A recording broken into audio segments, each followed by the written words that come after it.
Hi, welcome to Key Largo. Yeah, I know, this probably isn't what you were expecting.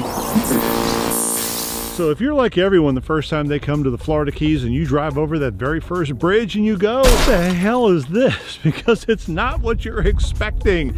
You're expecting, I don't know, beautiful resorts, white sandy beaches, and instead you've got US 1 overseas highway filled with strip malls, shopping malls, restaurant, you name it. It's everything except what you expected, and that's your first impression of the Florida Keys. There are two ways in Florida Keys to know where you're going and to know where you are. One is to look at these signs. Everything is based off of a mile marker from 107 at the tip of Key Largo to 0 down in Key West. And the other way is actually a little bit less simple.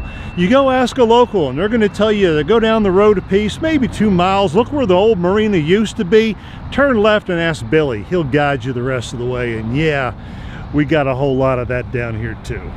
Okay, for those of you who have seen some of my older cringe-worthy videos, you might actually recognize this park. It is the community park in Key Largo, and the reason I am pausing here is to kind of give you the backstory. The reason that we even came to Key Largo in the first place, and the reason was simple. When we lived in Miami with the hectic, go, go, go lifestyle, you wanted to come someplace that was nice and quiet and peaceful. And for us, it was the Florida Keys, so we thought one day, why not just move here? And that's what we did. In fact, we actually moved down into a 33-foot travel trailer sitting about 100 steps away from the water over on the bay side, over on mile marker 101. And we lived there for a little over 2 years. And yeah, it was peaceful and it was quiet. And it wasn't anything like I actually expected it to be. But more on that in a bit. Well, the good news is there are places that you can go swimming, get into the water, and not have to pay those high resort fees.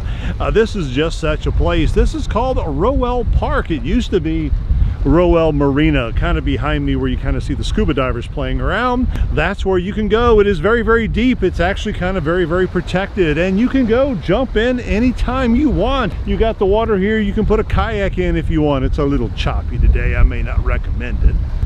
But basically, this is a place where we used to come down and just jump into the water after a day. Now, bear in mind, we had a dock and we could jump off the dock into our own water, but there's just something about this giant protected little square of, well, goodness that just kind of makes it a little more worthwhile. So yes, there are places you can go swimming in the Florida Keys, especially here in Key Largo, but you're not going to find a white sandy beach because all I'm looking at is concrete right now, and it ain't concrete, it's going to be rock.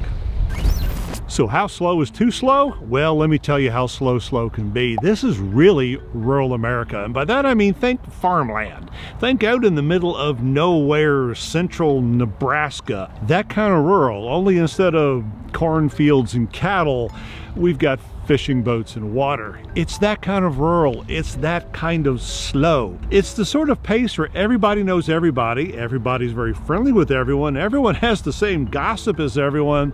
And that's pretty much your daily life. Nothing here changes day to day. You're wearing the same clothes. Granted, there'll be flip-flops and shorts every single day, including in February, but it's the same clothes, the same talk, the same, it's the same everything kind of slow. Now, for a lot of people, that's a little slice of heaven, a little bit of nirvana. And yeah, when you're stressed and you're tired and you want something a little less hectic, Keys has got you. But if you aren't prepared for that and you stay here a little longer term, be prepared for rural.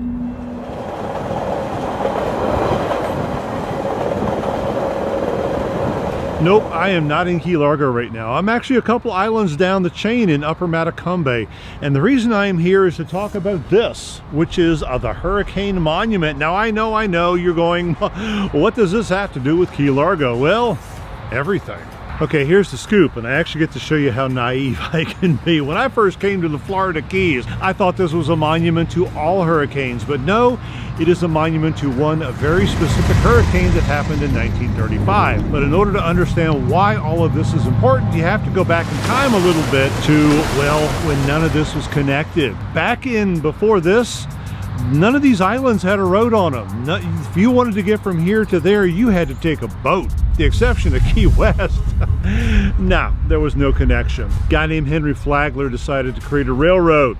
He took it all the way down the east coast of Florida. Sorry, I'm having a seriously bad hair day here. He took the railway all the way down the east coast of Florida to Miami, which actually helped make Miami. And then he kept it on a-coming, and he took it all the way down to Key West. The problem was in 1935, when all of this was really just up and running and it was the thing, the hurricane hit. They actually sent a locomotive. The reason the monument is here is they sent a locomotive down here to rescue a lot of the guys who are working on it. It never made it. The hurricane actually took the railroad, the locomotive and everything right off its tracks. Killed a whole lot of people. So they created this monument. It's sort of a memory of the hurricane, yes, but it's also a memory of Henry Flagler. It's a memory of the men and the women and everybody who created the Florida Keys, because otherwise you wouldn't have got to Key Largo. There was no way to have gotten there if the railroad hadn't come first. And the thing is, the rail didn't last very long. They actually tore it all up, but they had all these bridges, they had all this clear cut, and that's when they put in that road that you're listening to right over there. So yeah, I'm down here looking at the monument because without this, you'd never get up to where we're about to go next.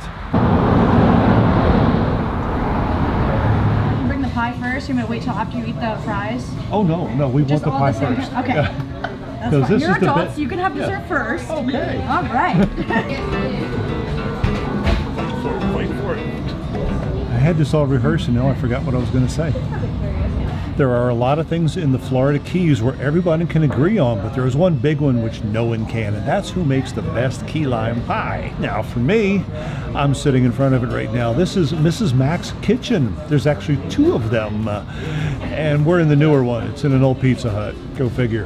This lady across from me told me it was the best key lime pie in all of Florida, maybe. Yeah, she's pointing at it. Yes. See? And now we're about to dig in. Ah!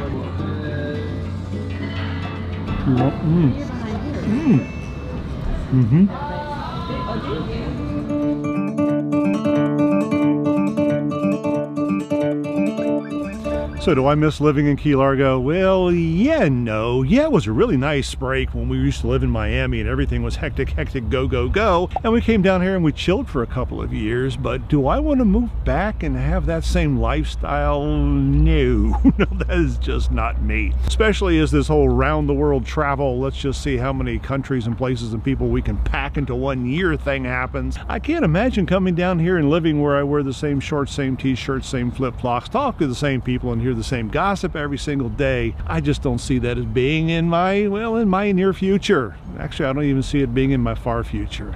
I got a whole lot of living left to do. But if you are really into that whole relaxation, let's just kind of, not have to worry about anything kind of day, week, month, this is kind of the place for you to do it. Well, there's one thing that everybody agrees on here, and that is sunsets. Florida Keys equal sunsets. Now, there are places all up and down Key Largo you can go to. And in fact, I recorded something earlier telling you the best place to go. And we went there tonight, and apparently they're closing. I don't know why. But there are tons and tons of restaurants, there are tons and tons of bars, or you can come right back here to Royal Park where we started the day, and you can catch this.